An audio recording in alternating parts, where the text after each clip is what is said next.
जमीन की दूसरी एटमॉस्फेयर लेयर स्ट्रेटोस्फेयर लेयर है, जो कि जमीन की सतह से तकरीबन 10 से 15 किलोमीटर ऊपर से स्टार्ट होती है और 50 किलोमीटर तक रहती है। ये वो लेयर है जहाँ ऑक्सीजन सिर्फ 15% तक रह जाती है और इसी लेयर में ओजोन लेयर भी शामिल है, जो सूरज की खतरनाक शुआओं को जज्ब करती है। एयरक्राफ्ट या फाइटर जेट इस लेयर को बहुत ही कम इस्तेमाल करते हैं, मतलब इतनी ऊंचाई पर बहुत ही कम जाते हैं। एयरक्राफ्ट इससे पहले वाली लेयर ट्रोपोस्फेयर में ही रहते हैं। स्ट्रेटोस्फेयर को ज्यादातर कमर्शियल एयरलाइंस इस्तेमाल करती हैं, वो भी स्ट्रेटोस्फेयर का सबसे नीचे वाला हिस्सा। कमर्शियल एयरलाइंस अक्सर वेस्ट से ईस्ट तक सफर करने के दौरान इस लेयर को इस्तेमाल करती हैं, जो कि इसको एक्स्ट्रा पुश देती हैं ताकि तेज ट्रेवल किया जा सके। इसके अलावा स्मूथ राइड के लिए, फ्यूल एफिशिएंसी के लिए, हाई एयर पेलोड कैपेसिटी के दौरान वेदर कंडीशन से बचने के लिए इस लेयर का इस्तेमाल किया जाता है। और नाज़रीन, अगर बात की जाए फाइटर जेट्स की, तो दुनिया के चंद ही फाइटर जेट्स ही हैं जो इस लेयर को इस्तेमाल कर सकते हैं, जो कि रूस और अमेरिका के ही फाइटर जेट्स हैं, जो कि इतनी बुलंदी पर जा सकते हैं।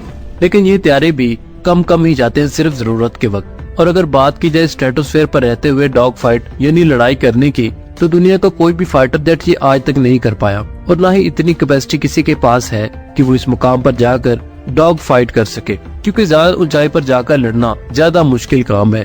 क्योंकि एक तो ऑक्सीजन की कमी, ठंड और थिनर एयर की वजह से लड़ाई करना तो दूर की बात, अपने एयरक्राफ्ट और पायलट के लिए ही मुश्किलात खड़ी होना शुरू हो जाती है, यानी अपनी जान के लाले पड़ जाते हैं। डॉग फाइट्स के लिए ज्यादा से ज्यादा 6 या 10 किलोमीटर की ऊंचाई इस्तेमाल की जाती है। लेकिन एक ऐसा त्यारा भी है जिसमें इतना दम है कि वो स्ट्रेटोस्फेयर के बिल्कुल अंदर रहते हुए लड़ाई कर सकता है और दुश्मन एयरक्राफ्ट पर अटैक कर सकता है। और नाज़रीन, वो त्यारा है रूस का MiG-31 फॉक्सहोund।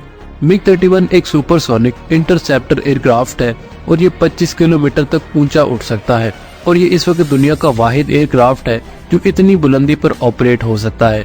नाज़रीन, यहाँ तक तो ये बात ठीक है कि ये इतनी बुलंदी पर प्रवास कर सकता है, लेकिन असल सवाल ये है कि क्या ये इतनी बुलंदी पर लड़ भी सकता है? तो नाज़रीन, जी हाँ, ये इतनी बुलंदी पर लड़ भी सकता है और पिछले कुछ सालों से MiG-31 इसकी प्रैक्टिस भी करता आ रहा है। रशियन एयरफोर्स पिछले कुछ सालों से MiG-31 के पायलट्स को स्ट्रेटोस्फेयर पर डॉग फाइट करने की ट्रेनिंग भी करवा रही है और इस किस्म की ट्रेनिंग करवाने का मकसद अपने पायलट्स को ज्यादा से ज्यादा हाई एल्टीट्यूड पर लड़ने के लिए ट्रेन करना है, ताकि वक्त आने पर दुश्मन से एक कदम आगे रहकर उस पर अटैक किया जा सके। नाज़रीन, इस किस्म की ट्रेनिंग का मकसद दुश्मन के अवाक सैयारों को भी निशाना बनाना है, जो कि अक्सर हाई एल्टीट्यूड पर रहते हुए अपना काम कर रहे होते हैं। याद रहे कि दुश्मन के अवाक सैयारों को शूट डाउन करना ऐसा ही है जैसे दुश्मन की आंख का निशाना लिया जाए और दुश्मन को अंधा कर दिया जाए। 2019 में रशियन एयरफोर्स ने मॉक डॉग फाइट कंडक्ट की थी, जिसमें MiG-31 ने हाई एल्टीट्यूड पर रहते हुए फर्जी नेटो E-3 अवाक्स एयरक्राफ्ट को निशाना बनाया था। ये एक्सरसाइज काफी कामयाब रही थी। रशियन पायलट्स को स्ट्रेटोस्फेयर में रहते हुए डॉग फाइट करना रशिया के लिए काफी सिग्निफिकेंट डेवलपमेंट है, जो कि रशियन पायलट्स को मजीद काबिल बनाता है। यहाँ ये बात भी याद रखी जाए कि इस लेयर में डॉग फाइट करना, ये इस लेयर में ज्यादा देर तक रहना, परवाज करते रहना किसी भी खतरे से खाली नहीं होता। पायलट को एपोक्सिया और डिसओरिएंटेशन हो सकता है। एपोक्सिया में बॉडी के टिश्यूज तक ऑक्सीजन नहीं पहुंच पाती, जिसकी वजह से प्रॉब्लम्स हो सकती हैं। और डिसओरिएंटेशन में पायलट्स को सिचुएशन समझने में काफी मुश्किल हो सकती है। वो आसपास की चीजों को सही से नहीं समझ सकता। तो एक मुश्किल मशीन को उड़ाते हुए एक ऐसी बुलंदी पर ले जाना जहाँ ना तो ऑक्सीजन हो और दूसरी गैसेस का दबाव भी हो, इस सिचुएशन में जहाज को उड़ाने का काफी ज्यादा दबाव होता है। लेकिन इस बुलंदी पर ये दबाव एक्सट्रीम लेवल तक चला जाता है, जिससे पायलट के साथ काफी बुरा भी हो सकता है। ताम इस चीज की परवाह किए बगैर रूस अपने पायलट्स को इस चीज की ट्रेनिंग दे रहा है। ऊपर से MiG-31 इतनी बुलंदी पर तो जा सकता है, लेकिन ऐसे डिजाइन नहीं किया गया कि इतनी बुलंदी पर ज्यादा देर से स्टेन फ्लाइट कैरी कर सके। ये भी खतरनाक फ्लाइट हो सकती है। लेकिन आज ये ट्रेनिंग हासिल करने के बाद रशियन फोर्सेस को दुनिया की दूसरी फोर्सेस पर एज जरूर हासिल होगा और रूस नेटो के थ्रेट्स को सीरियस लेते हुए अब भी ये ट्रेनिंग करता चला आ रहा है। MiG-31 की बात की जाए तो MiG-31 रूस के मैक्योन डिजाइन ब्यूरो ने डिजाइन किया है, जो कि रूस के ही जबरदस्त सियारे MiG-25 को रिप्लेस करने के लिए डिजाइन किया गया था और ये MiG-25 पर ही बेस्ड है। कोल्ड वार के दौरान रूस ने अमेरिका के S-71 और B-1 बुलडोजर जैसे तेज तरीन एयरक्राफ्ट और दूसरे हाई एल्टीट्यूड बॉम्बर्स को इंटरसेप्ट करने के लिए एक बहुत ही जबरदस्त एयरक्राफ्ट MiG-25 बनाया था, जिसने काफी अरसा अमेरिका और वेस्ट को परेशान किए रखा था।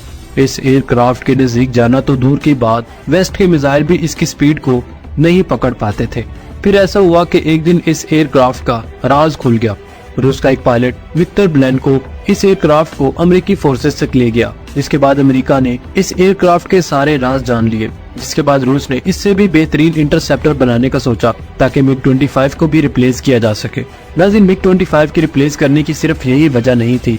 जहाँ MiG-25 में बहुत सारी खूबियां थी, वही इसमें काफी सारी खामियां भी थी जिन्हें इम्प्रूव करने की जरूरत थी। जैसा कि MiG-25 की इंटरसेप्शन स्पीड ये हाई एल्टीट्यूड पर तो बहुत ज्यादा माहिर था, पर लो एल्टीट्यूड पर परवाज करने में इसे काफी मुश्किल पेश आती थी। MiG-25 की नॉर्मल स्पीड ही 2.8 मार्क थी और इसकी मैक्सिमम स्पीड 3.2 मार्क तक थी, जिससे इंजन डैमेज होने का खतरा काफी ज्यादा था। नाज़रीन, वक्त का तकाजा था कि रूस ज्यादा से ज्यादा एडवांस मशीन मैदान में लेकर आए।